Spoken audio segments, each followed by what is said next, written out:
Ya, Shalom Alaikum Hamasiah. Seperti yang Bapak Ibu lihat dalam ikon Santo Petrus dan Paulus, yang kali ini kita akan membahas tentang Paulus dalam konflik Islam dan Kristen. Jadi, sesuai judul yang kita bahas di sini adalah kontroversi Paulus yang ditafsirkan ada dua oleh Al-Qurtubi, yang digunakan dari kalangan Muslim untuk menyangkal apologet kekristenan. Ini akan kita riwayatkan juga dengan perbandingannya terhadap Ibn Katsir, yang seolah-olah ini bertentangan sebenarnya. Jadi untuk kita memahami bagaimana serangan Muslim dan bagaimana mengcounternya, jadi kita akan membahas dua tafsir ini saja. Berhubung sebelumnya kajian ini sudah banyak dibahas oleh apologet Kristen, jadi saya membahas dua tafsir ini saja, ya. Baik, ini adalah tafsir Al-Qurtubi yang dikutip oleh buku Bambang Nursena karena saya tidak ada versi Indonesianya dalam bentuk PDF, jadi saya menggunakan kutipan saja. Kawan-kawan bisa cari ini selain saya ya. Dalam tafsir Al-Qurtubi dijelaskan bahwa Paulus yang dikatakan dalam Al-Qurtubi itu adalah seorang pengikut yang berpura-pura saja. Dikatakan bahwa kaum Nasrani berada di dalam agama Islam selama 81 tahun setelah Nabi Isa diangkat. Mereka salat menghadap kiblat, berpuasa di bulan Ramadan, sampai terjadi peperangan antara mereka dan Yahudi. Dan kita baca ujungnya saja ya, di sini dikatakan, Paulus berpura-pura menampakkan penyesalan dan menaburkan tanah ke atas kepalanya, seraya berkata kepada orang Nasrani, "Akulah Paulus musuh kalian. Aku mendengar suara dari surga, bahwa tidak ada pertobatan bagimu kecuali jika kamu masuk ke dalam Nasrani." Jadi menurut tafsir Al-Qurtubi, Paulus inilah yang mengajak orang ajaran kepada Nasrani yang diselewengkan. Mereka pun memasukkan Paulus ke dalam sebuah ruangan di gereja dan Paulus berdiam di sana siang maupun malam selama setahun. Sampai akhirnya ia keluar, saya berkata, "Aku mendengar suara dari surga. Allah telah menerima taubatmu. Kaum Nasrani percaya kepadanya, mencintainya. Lalu mengembara ke Baitul Maqdis, dan di sana ia meninggalkan seorang laki-laki bernama Nestorius." Bayangkan loh, Al-Qurtubi saja sejarahnya salah. Bagaimana mungkin Nestorius hidup pada zamannya Paulus? Kecuali Nestorius yang dimaksud adalah hidup pada zaman Paulus Samosata. Bisa saja. Ini agak kacau sejarahnya, minta maaf saja ya. Dikatakan bahwa diajarkan bahwa Isa putra Maryam adalah Allah, lalu menuju Roma dan mengajarkan mengenai lahud keilahian dan nasut kemanusiaan. Dan sebagainya, kawan-kawan bisa baca di sini daripada saya membuang waktu ya.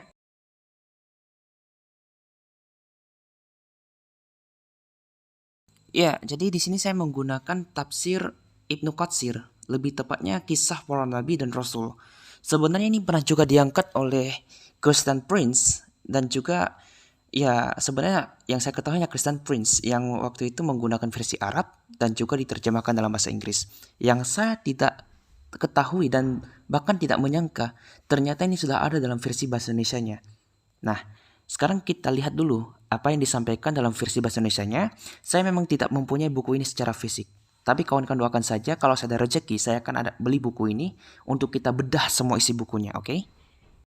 Kita ambil di halaman 903. Di sini dikatakan langsung saja kepada paragraf kedua ya. Sebelumnya Paulus adalah orang yang lolim, kejam dan tidak menyukai Al-Masih dan apa yang ia sampaikan. Ia pernah mencukur gundul saudaranya yang telah beriman kepada Al-Masih dan menggaraknya keliling kota lalu menajamnya hingga meninggal.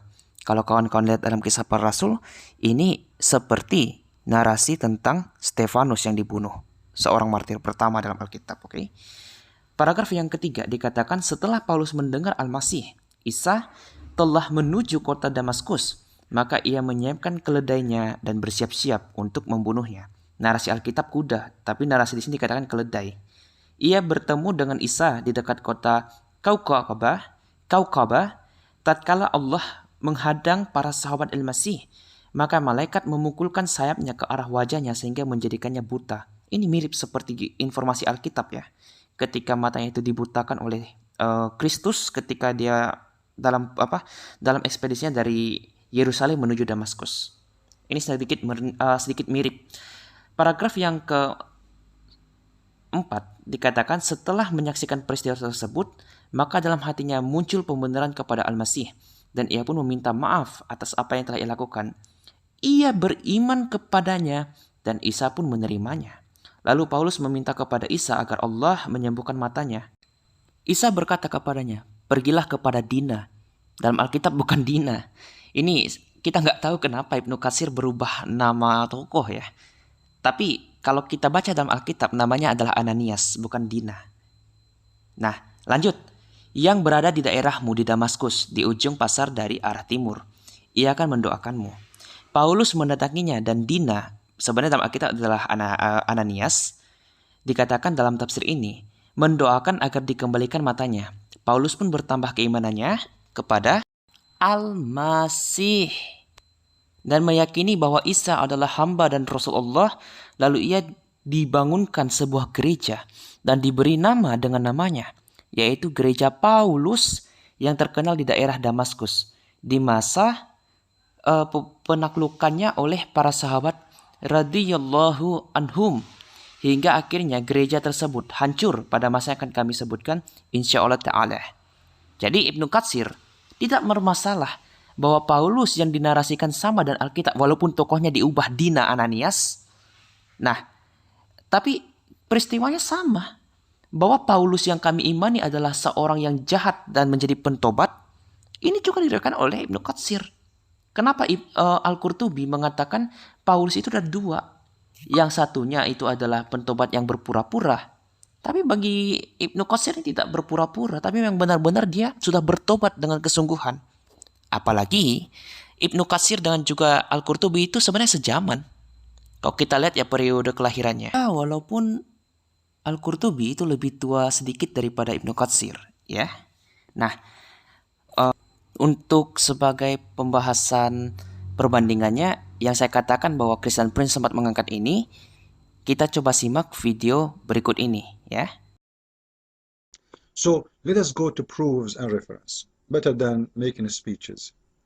In the book of Al-Bidayah and Anehnya, and this is an Islamic website 100%.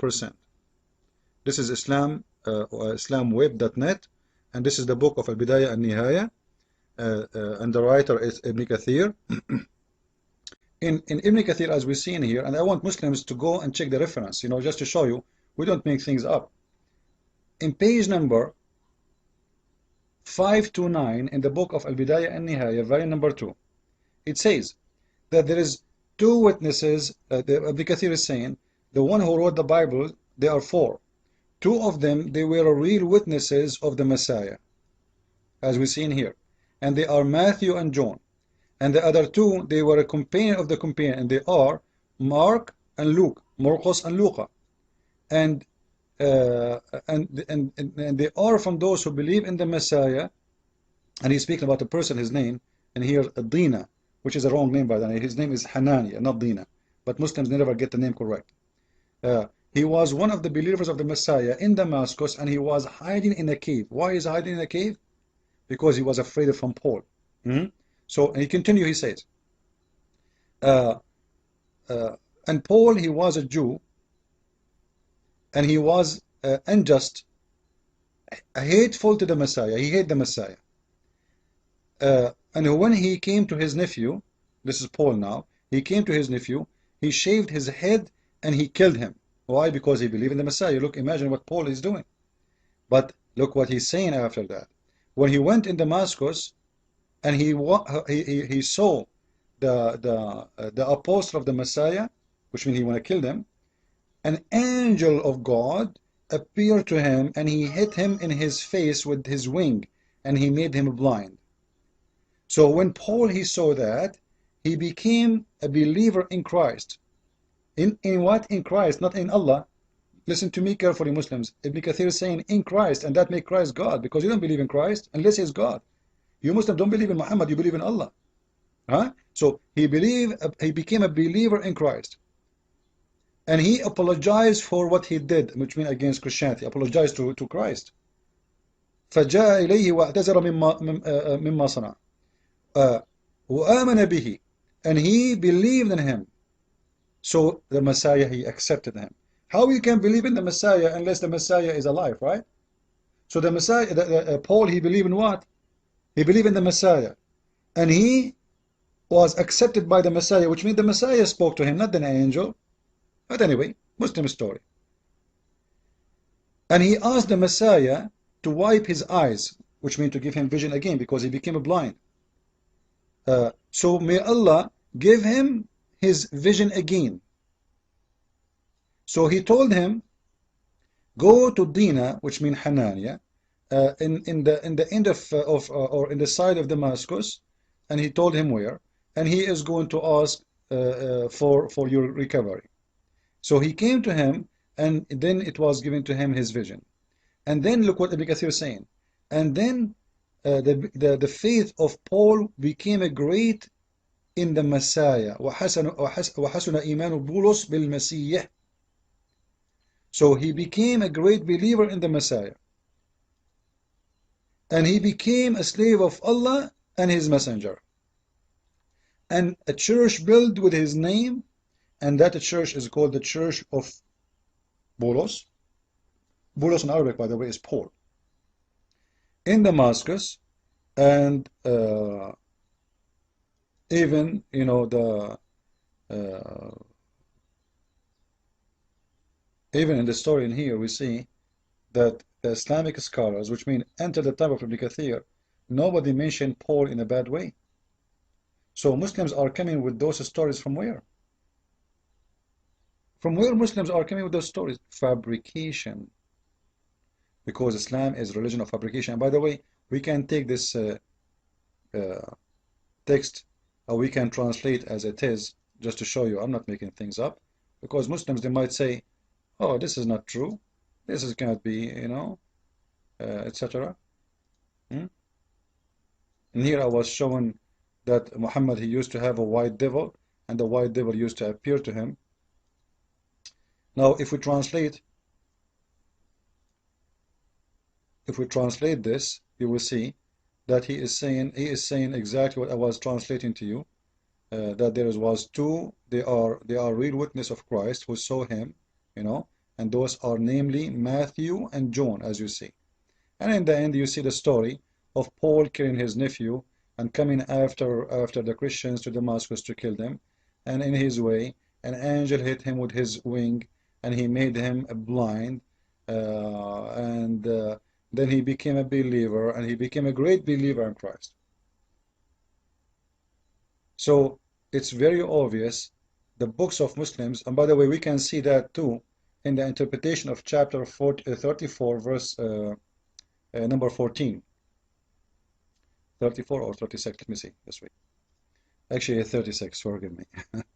Okay, 36, verse number 14, it says that Paul was a great messenger of the Messiah, who sent by the Messiah to the city of Antakya. And we read that in here, Ibn Kathir. This is an English translation, Muslim translations. And the word in here is Paulus. Paulus is the same as Paul. Like in our Bible in Arabic, we say Paulus. We don't say Paul. So, Paulus, and you will see that the strongest messenger of the Messiah is Paulus. And in here in Ibn Kathir, you will see that Ibn Kathir and the Muslim scholars admitting that he was a messenger of the Messiah who was sent to the people of Antakya, and that will make the Messiah what? God. Because you cannot be a messenger of Allah unless Allah, supposedly, if he's God, he made you a messenger. A messenger cannot make a messenger. A prophet cannot make a prophet. So when the Muslims admit that Paul is the messenger of the Messiah himself, that means Paul is a follower and worshipper of the Messiah, and this is a true faith of Christianity. And Paul, he came with nothing except what Islam is saying about him being a messenger of the Messiah. And this is exactly what the Bible says, that Paul is the messenger of the Messiah. And in here, even Allah, he called him that he is a strong one, the third strong. We enforced them with the third. So Paul was an enforcement for the church. Paul, he was enforcement for Christianity. And who is the witness of that? It's your God, you idiot Muslims, who keep attacking Paul, when Paul is a great man. And by the way, what will make Paul a bad person?